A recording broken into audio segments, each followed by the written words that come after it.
That's right. We're talking First Light 007.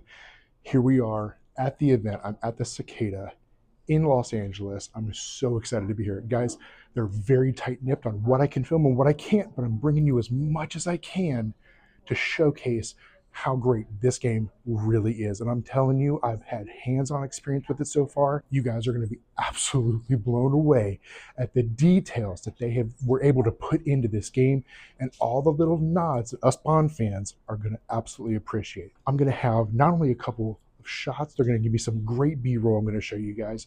I've got 2 interviews, so stick around to the end of the video. You're not going to want to miss these interviews. We're going to talk about it then.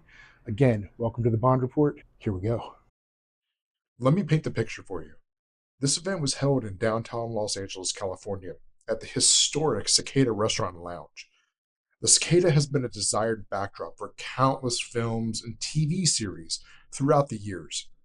Most notably, Pretty Woman, Mr. and Mrs. Smith, American Horror Story Hotel, and many, many more. But after this event, they can now add a small piece of James Bond history to their list. The conference was small, but honestly, it was a perfect location for what we were doing. And I was thrilled to see that while there, not only did I get to play the game, but they also had on display the actual Triumph motorcycle from the game. That's right. And wouldn't you know it, but while there, I just happened to run into somebody that you might recognize. Now for the reason you're here. First Light 007. I'm going to talk about the gameplay, new and familiar features of Bond, and how the game performed technically as well as just for fun. And to save you time, I'm going to leave timestamps in the description, so if you want to revisit or skip ahead, you can. Now let's see what California Chris has to say.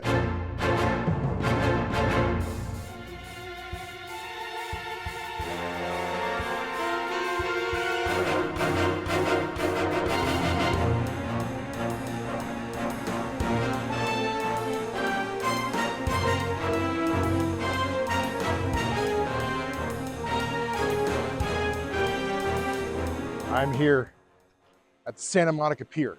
I kind of walk and talk with you on this kind of vlog, if you will, all about First Light. IOI reached out to me and they said, we want the Bond Report to come out and cover this event, get full hands-on with the game. So here's what I can tell you. I had 3.5 hours with the game. First and foremost, I can tell you that the game looks absolutely spectacular.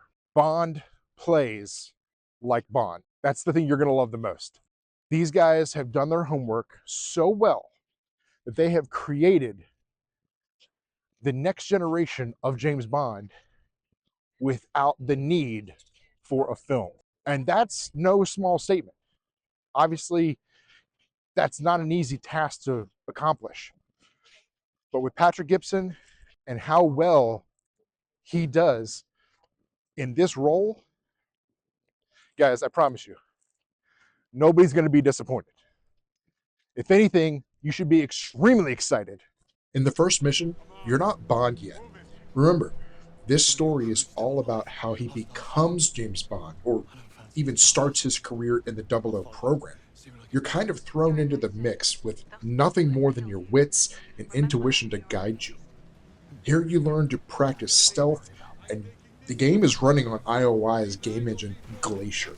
It's the same engine that their Hitman World of Assassination game is running on, and I'm telling you, it is buttery smooth with the lighting and the textures. The water effects in this game might be the best I've seen to date, as are the reflections and the lighting textures.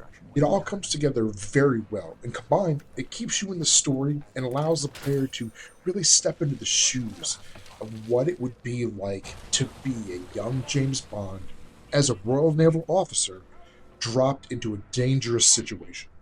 How he gets out of this is something you'll have to wait and play for yourself when the game comes out. I'll take those odds. Dropping into the second mission, you're going to see it's a full training seminar. And in this seminar, it's really great because you're going to learn how to parry, how to get hands-on and fight, dodge and dip. Dodge, duck, dip, dive, and dodge. We've all seen it, but getting in there and doing it and how natural it feels while you're playing and in the moment and how intuitive this is.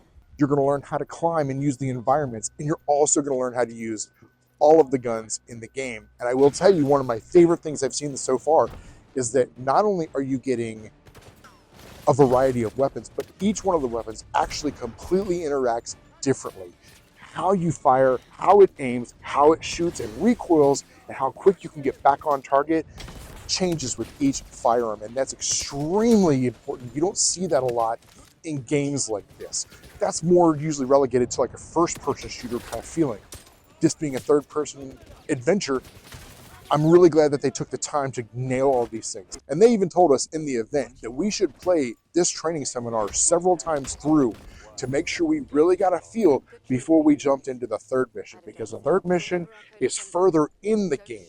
And while I'm not going to give away any spoilers, because this is a spoiler-free video, you really have to start utilizing that environment, and the Q Watch is such a great part of that.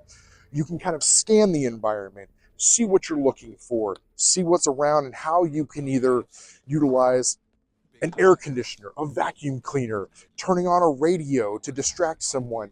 There is a linear path overall, but I would say that how you get to that end goal is really up to you. You can get creative. There's more than one way to kind of complete these missions, and it took me several times on a couple of the missions to kind of figure out, oh, I can do that, but then I can't do this, and I can lower this guard this way by doing this, and I can lower this other guard that way so that I can get past both of them. These are the fun things I'm talking about. It keeps you going back for more gameplay. When it comes to the sound of this game, the Flight have done some incredible things as far as really capturing what it feels like to be in this universe, what it feels like to draw on those emotions and have those quick little subtleties that we as Bond fans know, love, recognize immediately. Sometimes it's the smaller details that pull you into this game and remind you, oh, I recognize that. And it could be a look, it could be a sound, it could be the way he moves. One of my favorite things about this character is that while I was playing it, I caught myself smiling. But this moment in particular, really made me chuckle. And that is just something as simple as the way he walked down a flight of stairs. I was like, that's James Bond. That's how Bond would move. And I don't want to give away a spoiler here, but you're going to learn this in the first 40, 50 seconds. But you're going to learn how Bond gets his scar. And I think that is such a great storytelling component, because Fleming always wrote that this character had this scar on his face, but he never explained how he got it. And they do it with such grace, with such care. And honestly, they don't over-explain it. It's not something that is completely exploited. It's just, hey, this is how we got it, and move on. There's a lot in the environment that you can use to your advantage. I know they talk about it, but again, it comes back to when you put it into practice, when you actually see what you can do and how you can use all of these little environmental things to your advantage, the Q Watch you're going to be thrilled with, because this is something that we've had before, but not in this way. I feel like in some of the other games we had like a cell phone. I almost want you to think Batman Arkham Asylum, if you've played that one, it's going to function similar to that. They didn't necessarily reinvent the wheel when it comes to some of these mechanics, but they absolutely fine-tuned them and nailed them for this universe. And I really think once you get in and start playing with it all, it sells itself. This should be a no-brainer if you're a fan of the series, if you love Hitman, if you love Uncharted, if you love Tomb Raider. These are all similar style games, but they fine-tune everything to make it work seamlessly in the 007 universe. So at this point, I'm going to go ahead and turn this over. I'm going to show you the interviews I was able to get with the IOI team. So without further ado, Here they come. Hey guys, Chris here from the Bond Report. I am live here from the Cicada at a 007 First Light special event. I'm joined with my special guest today, Theuns Smit. He's the licensing producer on the game, and we're going to ask some questions today. So welcome. Thank you very much for being here. Thank you so much, Chris. Yes, absolutely. So obviously my channel, big portion that we focus on is villains. So talk to me about the philosophy of the villain, because a good Bond adventure story novel can be made or broken on the strength of its villains. So talk to me about the philosophy that went into these villains without giving too much away. Of course. And let's dive into finding about Lenny Kravitz and where he came from with Bomb. No, I'd love to. I mean, just to echo a little bit of what I shared at the beginning of this event here in our presentation, there are key, Bond pillars that are pretty core to this IP. Not only having a super charming, super charismatic, kind of lovable, sometimes understood protagonist in James Bond, but also having, really intriguing and, sometimes mysterious, but well-rounded antagonist as well, to balance that out. Yes. And so as we're working on this, a Bond, licensed IP, it was really important for us to stay true to the source material, to the authenticity of the lore. And there are certain things that just comes with the recipe of creating, any kind of Bond entertainment. And so there's been 60 years of this franchise, right? So there's not a lack of source material or anything like that. And it has shaped so many and influenced so many forms of pop culture throughout generations that, in a way, I don't want to say it's easy to do because you have to get it right, but you know what you want to go for. You know the kind of story that you want to tell and the kind of characters that you want to bring into it. And so let's take Bavma, for example, right? So when we decided and we found, Lenny Kravitz to voice him and play him, there was also a really great collaboration there. When it comes to, for example, the character and the character creation, he is shaped by his narrative and his background as well. A little bio background of him being from a child soldier into creating this whole kind of empire of sand and steel, as he calls it there in Mauritania. He has this thing, of course, with crocodiles. That's part of his spiel, so to speak, right? And that what a great casting with this, because the crocodile theme and the kind of rugged and the I don't care kind of attitude, that very cavalier that we get from just the snippets we've seen so far. That is really a great element. So what a great casting choice on him. Thank you. Yeah, no, he really brought the gravitas and the kind of, oomph that we wanted into that kind of style and swagger of he owns this place. He's the king of Mauritania. He nothing happens there that he doesn't know about. And it's just really cool. Where when you get to that point, you introduce him in the story. It's just a really fun development. So yeah. That's great. I'm excited to see more about him and learn more about what's going on with the villains, and especially 009. I know we can't really talk too much about him. I'd probably give too much away, but I get it. Talk to me about securing Lana Del Rey for the title song. We've all heard it now. I'm a huge fan. I've been a huge Lana Del Rey fan going all the way back to 2011. And so talk to me about why this was her time and what that selection process looked like for you guys. I mean, it's been a long time coming, right? And it's been so exciting working on that project as well, bringing that to life, because this all comes back to us wanting to be as faithful and authentic to bringing a Bond experience to life, right? And this meant that from the beginning, we had this dream, as you would expect, to have a beautifully created, elegant title sequence as well.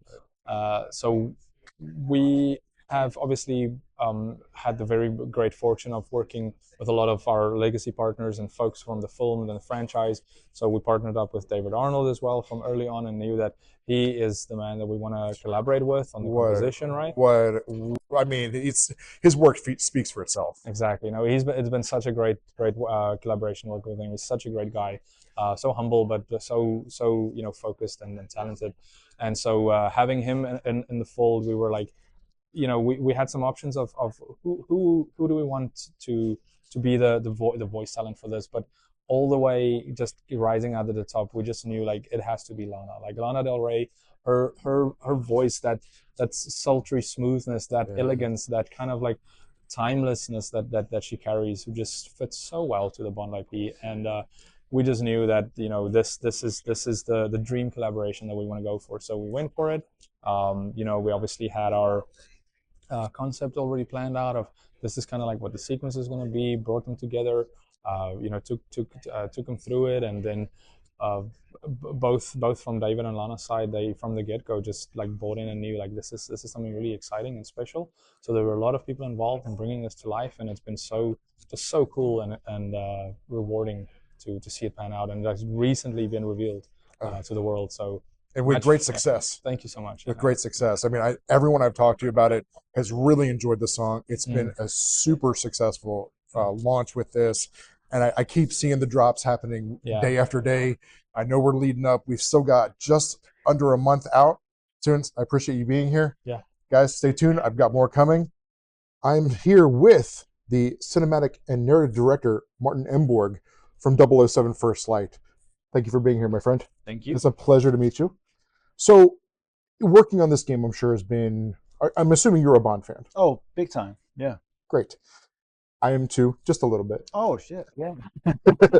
So, talk to me a little bit about securing the flight for this sound of this, because they have crafted such unique presentations and sound throughout other games and other platforms.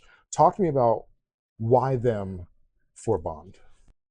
I mean, to some extent, I mean, looking at their work, you know that they're able to go in and get it, basically, if you know what I mean. Yeah.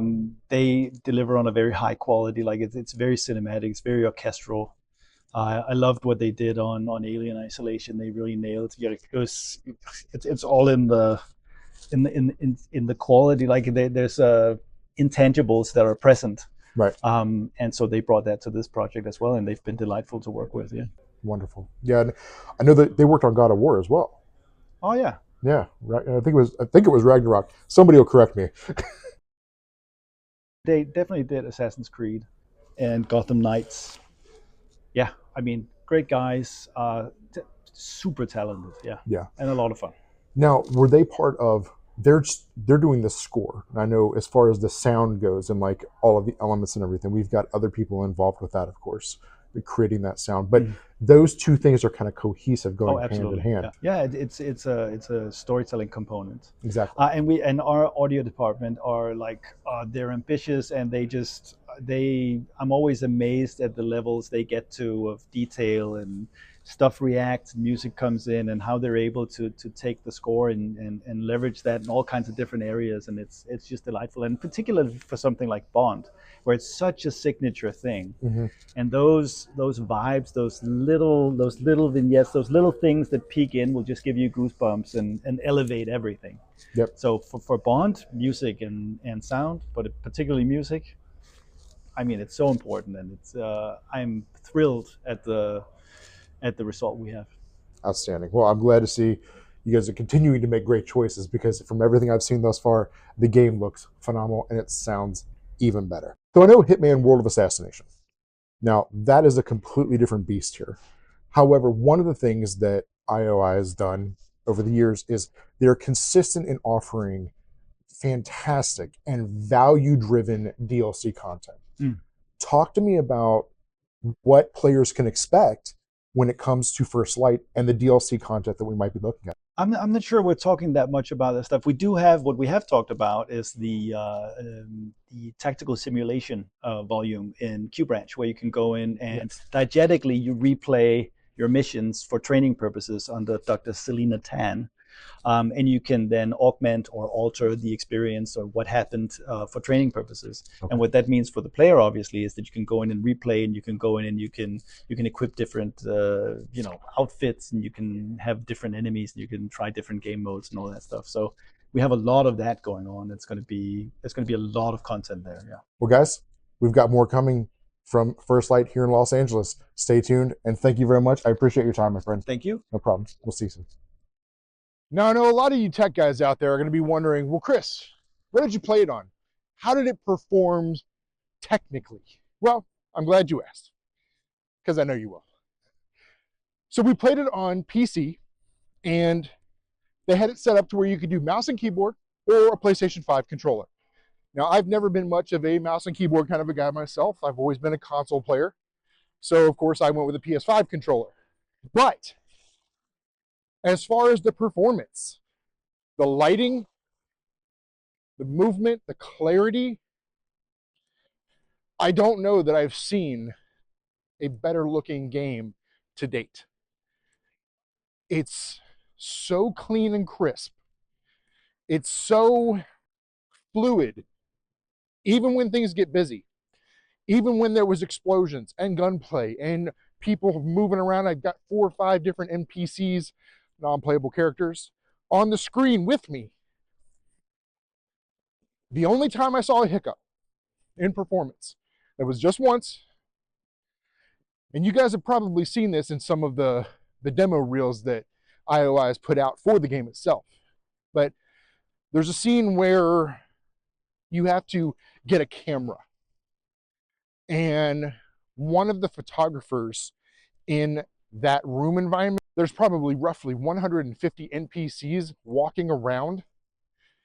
It's absolutely packed. And in that moment, I caught one of the photographers taking pictures and acting like she was holding a camera. There's no camera in her hand. What does that remind me of? During the port scene, if you look in the background behind James Bond, you will see an extra who is sweeping the ground. But if you look closely, his broom never actually sweeps the floor. He's just sweeping the air. That scene's hilarious. But aside from that, I didn't see a lag. I didn't see drops in frame rate. I didn't hear the sound crackle. Nothing. This game performed flawlessly. Now, is it going to perform that well on the PlayStation and the Xbox? We don't know. We know it's going to get released the end of May 27th for those systems, but we're not going to get the Nintendo Switch until later this summer. But after having played it for the time that I did and seeing what they've got so far, I don't think we have anything to be worried about. You've seen the game. You've heard my report. You've listened to the interviews. Now it's time for my final thoughts. If you know me, I'm a really big fan of Bloodstone. First Light feels like they took all of the best features from all of my favorite third-person action adventure games, squeezed all the very best parts out of each one, and then threw them into a cocktail shaker and served up 007 First Light, shaken, not stirred. From my first impressions, this game has the capability of being the best Bond game since GoldenEye, and I don't say that lightly. It's groundbreaking in the sense of its story and the plot design, which I have intentionally kept quiet about in this video. That is for another time. If you like action, you'll love it. If you like stealth and sleuth, you'll love it. If you like games that feel like you're playing through a cinematic movie, guess what? That's right. You'll love it. After less than 4 hours with this game, I'm confident in saying that First Light is only the start, and its success will pave the way for several sequels, perfect for the casual gamer to jump in and out of, but fully loaded for the diehard 00 fan to play through multiple times with more on the way. Pre-order this game as soon as you can, and I'll see you out on the field. Thanks so much for watching, and as always, Merry Christmas, 007. With you,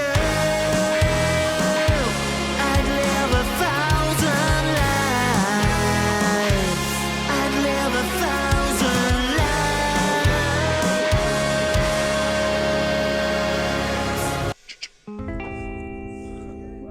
lives. One take. One take. One take.